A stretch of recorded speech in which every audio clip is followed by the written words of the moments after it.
Díomh gach aontainna cuimhín an seo compórdaach in na chiisten. A gcóir an seo beimid ag fécint an spéir a farasú mid ag teach go dtí deire mí bealtaine agus isteach go dtí mí meitheamh. A gcóir an oíche seo thart an cearlá is feithid den mí seo beag an gealach lán. Agus tá an gealach geal cathartha nóair atá sí lán ach tagann an anam sin ach ó an focail geal. Agus déanann sé sin ciall measam tá an gealach geal. Tá ábhar eile a réad eile nó rud éigean a tharlaíonn eile san spéir a bhfuil an cosúla sin acu na Gealaí. Tá na Gealaí a gcuing chús an seo arthaobh den domhan agus sios an thaobh eile freisin. Ag fécinn de seach an gealach an seo sin beáin tar éis lán sin é an Carolá is feithid sin céó lán is beag an gealach dúin. Agus ag fécint an fad beag an gealach ag teach níos congrach agus níos congrach gach ile míg ag gach ihe ina bhfuil sí lán go dtí beagnach deire an bliain. sé congrach go dtí deire an bliain ina beag ar céad gealach eile mór an lán anáis mór gealach nó an sár gealach a bíonna gin nóir bhfuil an gealach lán agus ag a faointe is congrach dúin ag an am céine. Tá an gealach geal agus tá na Gealaí geal. Tá cuma na Gealaí mar dálóga de solas ag titim tríad an spéir. Agus tá tú ábalta iad siúd a eiscint níos congrach dí na prílanna de ná ach bhí an tá cúpla daoine ó an cathair curcií fiú agus baile áthaclia agus áitin eile ar fud na hÉireann. Bhí na tá ar daoine iad a eiscint ó éireann. Bhí na Gealaí le eiscint fiú isteach é catharracha. Tá na Gealaí anna geal sin páirt den anam. Tá na Gealaí có geal orintanta tá tú ábalta iad a eiscint fiú isteach i cathair le trúlú solas. Is siad na scamal a chur isteach ar na Gealaí go mór níos mó ná an trúlú solas. Ná tá tú in áit éigean duracha le spéir duracha beag na Gealaí a bhd níos fearr, a bhd níos éasca le heiscint ach caiigh tú freastal ar na átainna sin. An seo in éireann tá gá páirce spéire duracha a gcuin. Tá ceann sios é cathair saibhín é ciarí ar íomhráthig ach nóair atá tú níos fuide níos fuide uachtar ar uachtar na tír mar a d'irtar beag na Gealaí níos dachar le heiscint. Tá na Gealaí níos éasca le heiscint nóair atá tú níos congrach dí na puileanna thuas ar íochtar an éireann, thuas ar íochtar ar tír. Tá páirc spéire duracha níos fuide íochtar thuas i muo in aice le Ileán Acla an Park Nevin de anrathe de réir na sléifte atá in aice le. Tá áit spéire duracha thuas an sin a déiteach tú freastal ar chun fécint ar na Gealaí ach freisin má tain tú níos fuide thuas go dtí an trá i dúna gail beag tú ábalta orintanta fit na Gealaí a eiscint i bhfad uait thar na farraige. Má tá tú ag iarraigh fécint ar rud éigean a bhfuil ag tharlaíonn trasna an seo, tá sé níos fearr nóair a bhfuil tú ag fécint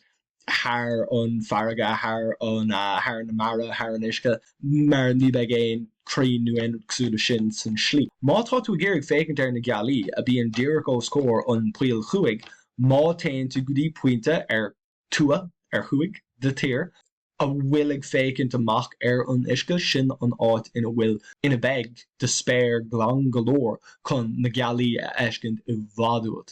Tá na Gealaí anna ard san spéir ach má tá na Gealaí ag tharlúint ard san spéir in aice le an Gréanna nó áit éigean súla sin, beag sé sin fós cófada uan go bhfuil cuma íseal ar nóair tá tú ag fécint ar an chuaig. Sin an tain sort Gealaí a bhí mise riomh ábalta a eiscint ag an ina bhfuil mé á tafad é seo. Na Gealaí darug a bhí le eiscint ó dún na gáil i dro an Gréanna agus áitina agsúla sin. Cúpla bliain ó hin a bhí sé sin thart ar 2000 rud éigean súla sin a bhfad ó hin.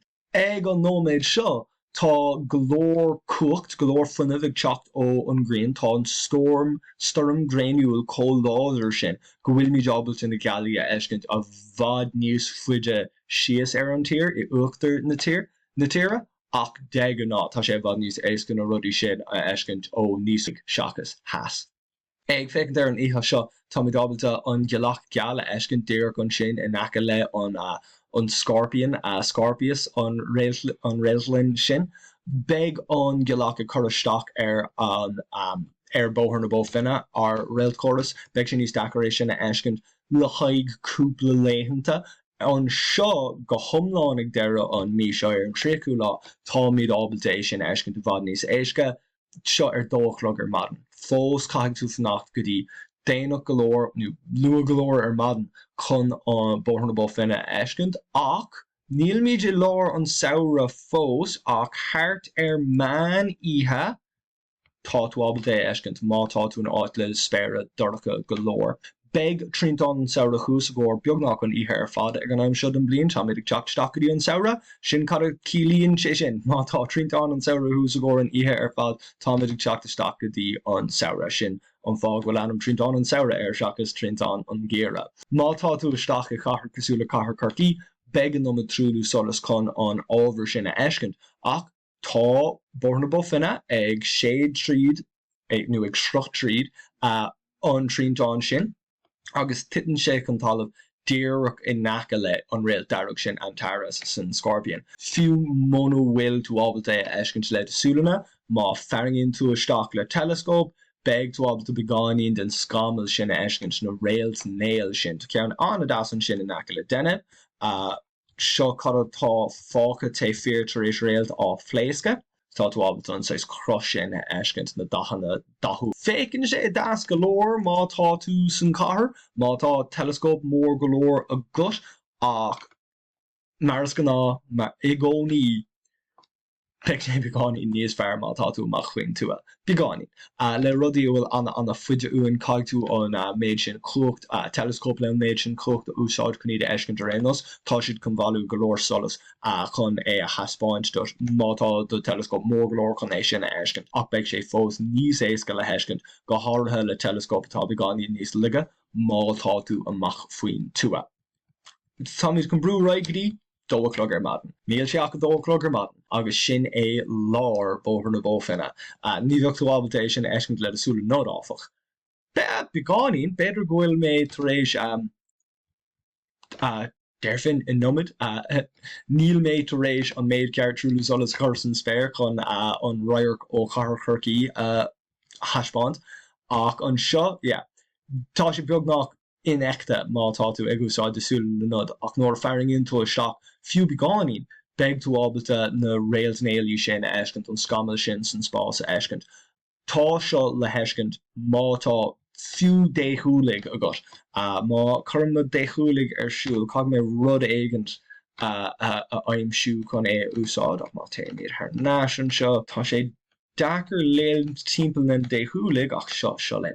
So sin é sais áit le lán réalt sais gart réalta atá san Spéir ní cnúsach réalta atá ann ní na réaltaí seo congra golóir le chéile nuanar cosúla sin ach tá tú ábalta é seo ecint seo le déthúlaigh olmhór ach fós beáíonn den na dachanna sin ceann den na réalt néal ab airlam réalt néal na trifid briste siúlas ar trípháirtna seo le déthúlaigh ganí níos lige a ríis agus fós tá siad le heiscint. Má tá tú cahar cosúla cahar churcií sin an cuma a beg orthú agus má tá tú amach faoin tua fécar na dachanna sin nachil sin do chreata. Tám chun fearr isteach ar seo anna tapa le telescóp níos lige má tá mé ábalta sin telescóp magalóir sin telescóp rómha fós seo rud éige níos lige. Agus fiú le tá tú ag cabhar le de telescóp an seo le na linsa sa bhreis an seo ach fiú le telescóp glú golóir má tá na linsa ceart agat agus tá tú amach faoin tú seo anáis rud ó bhfuil tú ábalta ecint thart ar a dóchlog ar madan. Sin fós déanaach ach níl sé ró déanaach chun rud éigen súla seo ecint meas an bheoh sé ceart golóir dúsú nó fannach suas go dtí an am sin nó ag an am sin má é sin an rud déach tú ecint le. Seo é mise ag fearr amach ar an Spéir go tapa a ggur deire mí meitheamh ar nos beg níos mó le phlé ag an nóir táid isteach beagání níos congra lí lá an saoire agus beg mé caiint níos mó míar na 6 rudí bhfuil tú ábalta ecint le telescóp nó le déthúlaigh thart ar an am sin freisin má buintú tanmh as an fián seo an show seo, déon cinnta go brún tú an canapa go ar an gohálaat an show seo, agus mar a bhiiste leat le stáil dhéanamh go dtí sih YouTube a beagháil cinú an slí sin go bheith seans níos fearr agat na scanáin seo na fíisina seo eiscint an céadúir eile atá an ceann amach a chum ar fáil seogsúla seo ascuilge le fochedal béle ar a leid gach mí orint in níos minic ná sin. Agus mátá sima go ganín den óla seo a léomh as béle ganna cumad suas le rát an na fochedal, déidir tú freistal ar me siomh idirlín cuivíns content.ie. Ach go dtí an céadúir eile gur maithagat as 8 aontaíocht a thuirtum.